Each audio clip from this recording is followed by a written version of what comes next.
Sadece ve sadece bizim yardımlarımızla hayat şartlarını sürdüren bir kampa geldik. Burada insanlar çok mağdur olduklarını gördük ve çadırlarda yaşadıklarını gördük inşallah.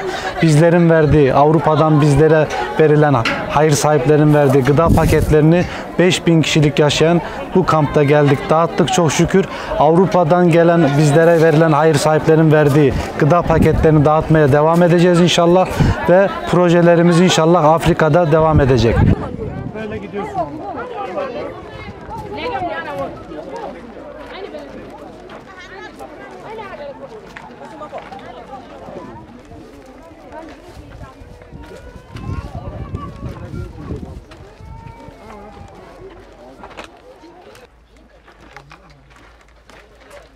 Selam aleyküm. Selam aleyküm.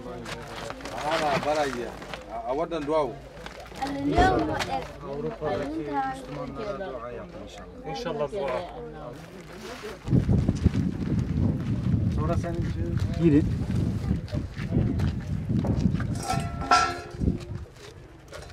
Yok bana lazım değil. Yok. Selam verin. Selam aleyküm. Selam.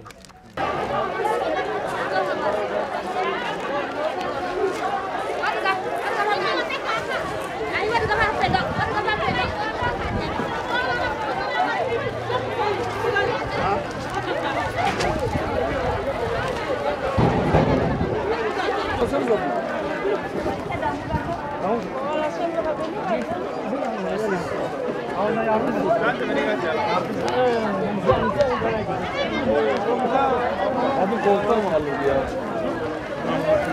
Abi bizden mi? Abi tamam. Tamam.